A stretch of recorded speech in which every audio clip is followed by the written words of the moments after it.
നമസ്കാരം. പത്തനംതിട്ടയിൽ കായിക താരമായ പെൺകുട്ടിയെ പീഡിപ്പിച്ച കേസിൽ പ്രായപൂർത്തിയാകാത്ത വിദ്യാർത്ഥിയടക്കം 14 പേർ അറസ്റ്റിലായി എന്ന വാർത്ത വരികയാണ്. കൂട്ടബലാത്സംഗത്തിനാണ് പോലീസ് കേസെടുത്തിരിക്കുന്നത്. 62 പേർ ലൈംഗിക ചൂഷണത്തിന് ഇരയാക്കിയെന്നാണ് CWCക്ക് പെൺകുട്ടി നൽകിയ മൊഴി.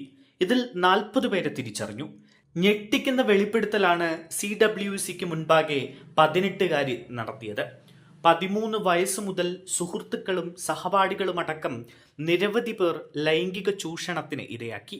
62 പേരുടെ വിവരങ്ങൾ കൗൺസിലിംഗിലൂടെ MFCWCക്ക് കിട്ടിയിരുന്നു. അത് പരിശോധിച്ചാണ് പ്രത്യേക പോലീസ് സംഘം പ്രതികളെ പിടികൂടിയത്. പത്തനംതിട്ട ഇലവുംതിട്ട സ്റ്റേഷനിലായി 5 FIRകൾ രജിസ്റ്റർ ചെയ്തു. ഇന്നലെ അറസ്റ്റ് ചെയ്ത 5 പേർക്കെതിരെ കൂട്ടബലാത്സംഗത്തിനാണ് കേസെടുത്തിരിക്കുന്നത്. ദളിത് പെൺകുട്ടിയാണ് പീഡനത്തിനിരയായത്. അതിനാൽ പോക്സോ കൂടാതെ പട്ടികജാതി പട്ടികവർഗ പീഡന നിരോധന നിയമം കൂടി ചേർത്തിട്ടുണ്ട്. ജില്ലയിലെ ഒറ്റപ്പെട്ട സ്ഥലങ്ങളിൽ എത്തിച്ചാണ് പെൺകുട്ടിയെ പ്രതികൾ ലൈംഗിക ചൂഷണത്തിന് ഇരയാക്കിയത്. കായിക താരമായ പെൺകുട്ടിയെ പരിശീലകർ പോലും ചൂഷണത്തിനിരയാക്കിയെന്നും പോലീസ് പറയുന്നു. 5 വർഷത്തെ പീഡന വിവരങ്ങളാണ് പെൺകുട്ടിയിൽ നിന്ന് പോലീസിന് കിട്ടിയത്.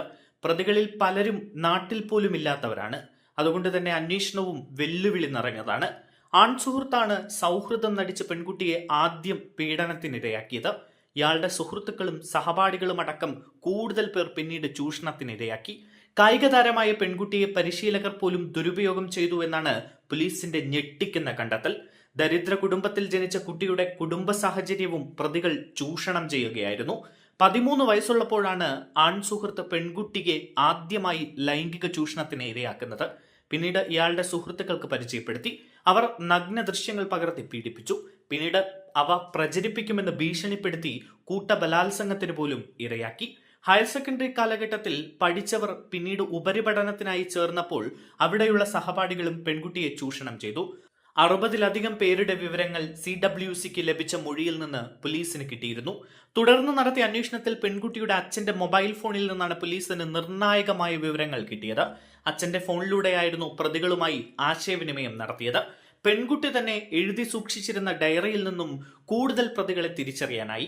എന്നാൽ 5 വർഷക്കാലത്തിനിടയിൽ വീട്ടിലുള്ളവർ പോലും പെൺകുട്ടി നേരിട്ട ദുരനുഭവം തിരിച്ചറിഞ്ഞില്ല എന്നതാണ് ഞെട്ടിപ്പിക്കുന്നത്. മഹിളാ സമഖ്യ സൊസൈറ്റിക്ക് നൽകിയ വിവരമാണ് കേസിന്റെ ചുരുളഴിച്ചത്.